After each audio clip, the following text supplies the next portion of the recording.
né? E eu acho que isso tem tudo a ver com a questão das crises de ansiedade, né? Porque é a partir disso, ou de não saber lidar com isso, de incorporar isso, que vem aquelas ansiedades mais intensas, né? E eu acho que... Sim, e quando tem, isso acontece, eu já tive episódios, e isso é muito ruim, né? Tem momento que a gente fica cego, a gente não sabe o que vai fazer. Né? E muito real. Quando isso acontece, tanto para quem infelizmente sofreu desse momento, e se tiver alguém perto, quais dicas práticas você poderia falar para a pessoa que teve, como ela pode retomar o momento presente, e quem está junto, como essa pessoa que está junto pode ajudar? Vamos voltar só um pouquinho e entender assim, essa ansiedade. A primeira coisa é entender a ansiedade como algo natural e necessário. Ela não é assim,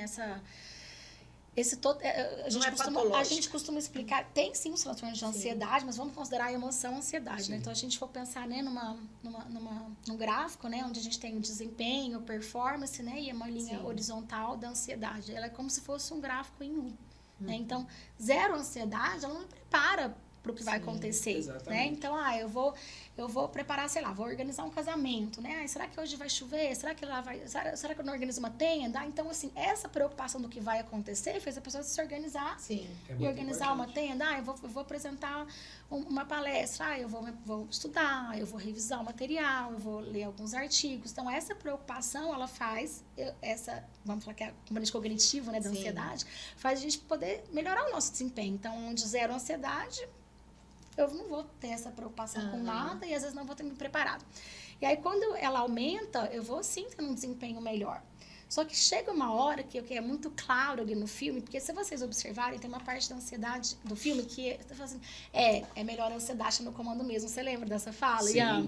Que eles chegaram a confirmar. A alegria realmente estava na hora da ansiedade. Porque assim, a ansiedade fez ela acordar para poder treinar, fez ela se preocupar, né, ser um pouco mais focada.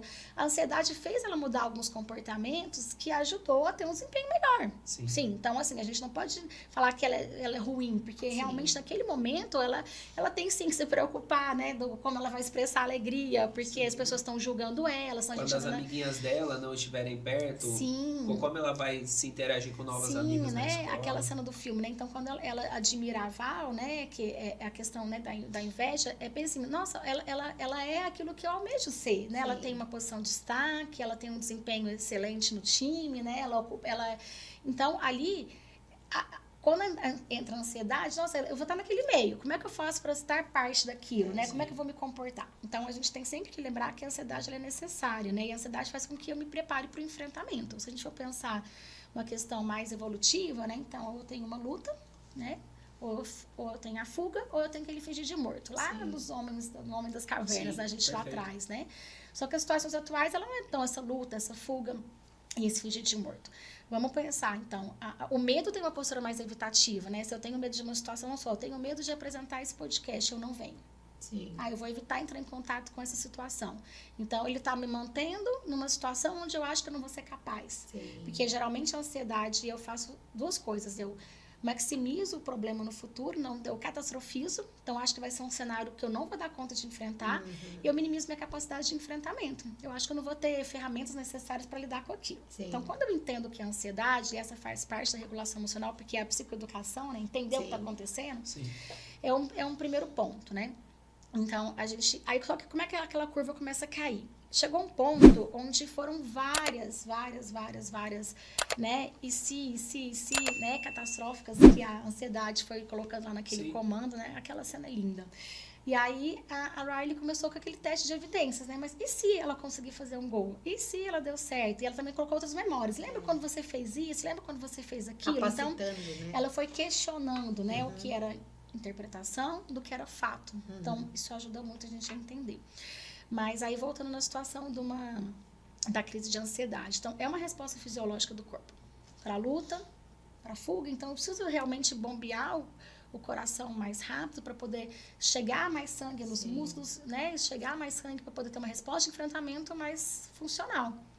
E aí, isso é fisiologicamente sentido, né? Então, tem o coração batendo mais rápido, a boca seca, Suar né? Então, frio. você fica suando frio, às vezes o paciente tem a dormência, você fica tonto, então tem aqui, é tudo muito sentido, é real, não é aquela coisa, sabe que eu tô ficando doido? Não, você não tá ficando doido, é realmente a gente sente isso no corpo. Só que isso é fisiológico, né? Então, depois que passa essa descarga, né, a gente vai diminuindo e vai voltando. Só que suportar isso que é o difícil, né? Então, o que a gente fala muito? A gente tem que tentar sair um pouco dessa situação do olhar para o que a gente está sentindo. Porque quando eu penso, minha boca tá seca, meu coração tá batendo forte, minha mão tá dormente, eu vou ter um ataque cardíaco, eu tô morrendo, eu vou ter um troço, né? Então, fica tudo muito intenso esse olhar para dentro. Então, a gente fala de acalme-se, né? Que cada letrinha tem uma situação. Então, a primeira coisa do A é a gente meio que agir como se a gente não tivesse ansioso. Assim, a gente continuar tentando, mas só que, vamos falar assim, mais devagar. O que eu consigo fazer? Porque se eu parar,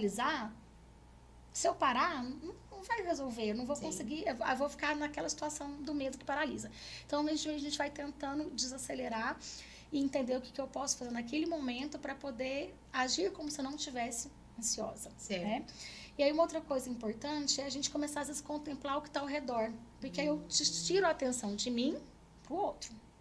Então, de repente, esse ou outro pode ser o ambiente. Eu começo a comparar, nossa, tem um livro sobre a mesa, mas essas duas canecas, nossa, a roupa do Ian isso. E eu começo a escolher coisas no ambiente que eu posso, às vezes, nomear, comparar, descrever.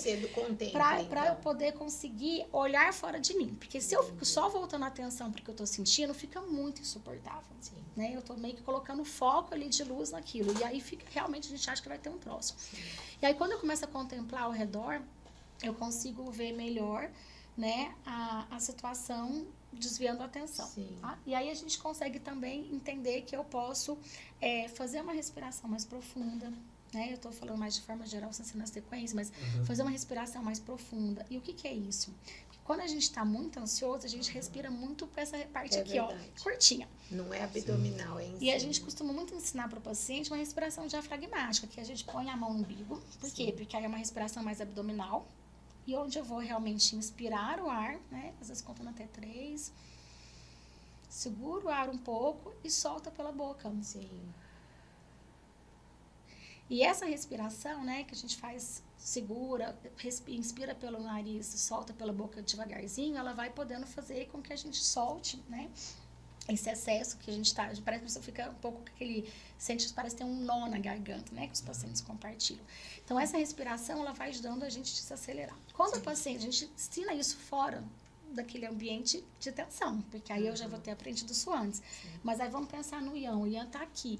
E aí tem essa situação que ele falou, mas se eu tô perto de alguém? Eu também posso ajudar, né, vamos ajudar a direcionar essa atenção. Eu posso ajudar a ajudar com essa respiração. Mas o mais importante é esse acolhimento. Tá tudo bem. Não é, sabe quando você não fica calmo?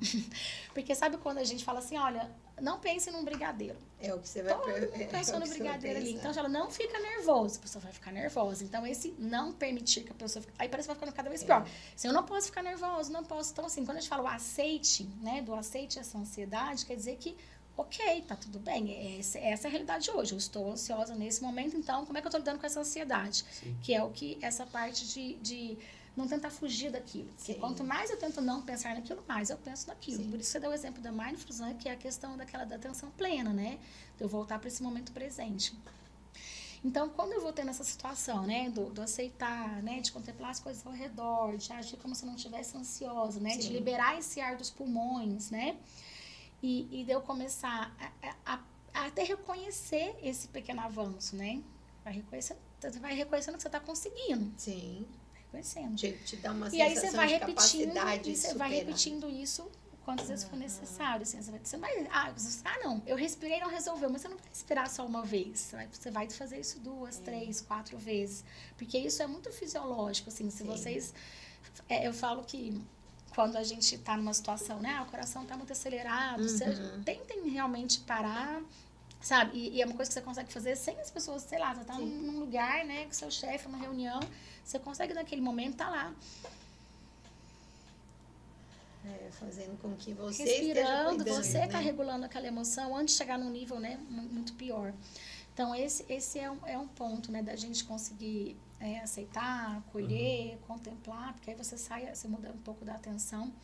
Quando a gente vai entender esse componente da preocupação, né, que é o componente cognitivo, né, da ansiedade, a gente também fala muito da gente guardar essa preocupação numa caixinha. Né? Não é hora de eu pensar nisso, né? Eu vou colocar, depois eu vou pensar no momento onde eu vou falar sobre isso, eu vou preocupar com ela. Aí a gente abre essa caixinha, sei lá, de noite. Eu falo, essa é muito uma metáfora com as crianças, mas também dá para trabalhar muito com adulto. Então, eu tô lá no meio da aula, o adolescente no meio da aula, preocupado com uma prova que vai acontecer. A aula não é daquela disciplina, né? Então, eu vou deixar lá, vou passar sobre aquela matéria depois. A gente percebe que na hora que eu vou abrir essa caixinha, ela já não tá mais naquela intensidade anterior. Normalmente ela já tá assim, né? bem mais leve, bem mais, vamos falar assim, superável. Mas ela nem tá lá. Essa criança não tá mais aqui dentro. E acho que isso acontece também, falando na vida adulta, né? No business, né? Quantas vezes, né? Você escreve um e-mail para disparar, e se você tá ali com um estado emocional mais alterado, guarda. Deixa no rascunho, depois você relê, porque normalmente quando você dispara e você lê depois, você fala, não, eu de fato não deveria ter feito dessa forma, né? Mas assim, só fazendo essa questão da ansiedade, é importante entender que essa reação fisiológica que desencadeia, né, por essa liberação, né, que faz todo esse movimento dentro do nosso corpo, passa alguns minutos, ela passa. Então, voltar, eu falo assim, a gente tem que acreditar, não é acreditar por acreditar, é pelo menos se permitir tentar e fazer essa respiração, que ajuda bastante. É verdade. E só voltando agora no assunto da ansiedade, só contextualizando para você que está nos ouvindo e nos assistindo também. Inclusive, se você estiver gostando, se inscreve no nosso canal, deixe seu like, acesse a Soul aqui, a leitura que aparece nos banners aqui inferiores. No momento em que os novos personagens entram em cena, a ansiedade e essa timidez, né? Ou a vergonha. A vergonha pega eles, coloca dentro de um vidro, faz os furinhos na tampa para eles poderem respirar. Gente, achei hilário essa cena. Pois é, daí a ansiedade toma conta. E daí ela pegava as memórias da Riley, descia no elevador e colocava para gerar novas convicções. E essas convicções, eu reparei que ela não era uma linha reta. Ela ia toda tortuosa como se fosse um espinho. Né? E eu reparei muito isso porque os espinhos, eles são desconfortáveis. E eu lembro muito uma analogia com a rosa, né? Que as pessoas falam, não é porque uma rosa te espetou que todas as outras vão te espetar. Por quê? Porque a ansiedade, ela é importante. Né? A ansiedade, muitas vezes, ela pode ser desconfortável, ela pode gerar dores, ela pode te desestabilizar em alguns momentos, mas saber lidar com ela é muito importante. Né? Tanto que no momento do final do filme, que os novos personagens, eles tentam quebrar aquela árvore, ela é muito mais forte do que a árvore inicial. A árvore inicial, a própria ansiedade, ela tombou ela assim, já quebrou, jogou naquele estilingue que a alegria criou.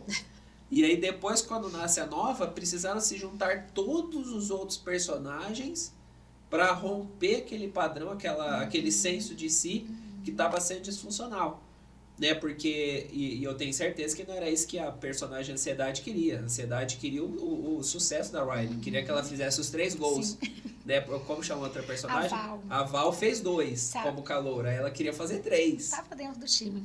Né? Se ela fizesse 3, ainda mais que ela tomou uma decisão errada de olhar o caderno da professora, invadiu a sala. Foi interessante isso, porque assim, nessa questão começa muito a questionar os valores, né? Então, assim, a gente tem toda uma estrutura que vai ficando cada vez mais fortalecida, de repente, mas a família deixa tudo tão fortalecido, de repente começa essa influência dos pares, né? Essas amizades, tá aquele meio que eu tô inserido. Então, essa é a parte difícil mesmo, assim, de repente ela sabe que não pode, mas tem uma influência ali daquele grupo. Se você vê... Fala, Disruptivos! Curtiu o episódio de hoje? Tá gostando dos nossos conteúdos? Já se inscreve no nosso canal, ative as notificações e não deixe de acompanhar nenhum conteúdo nosso por aqui, ok? Um grande abraço, até mais!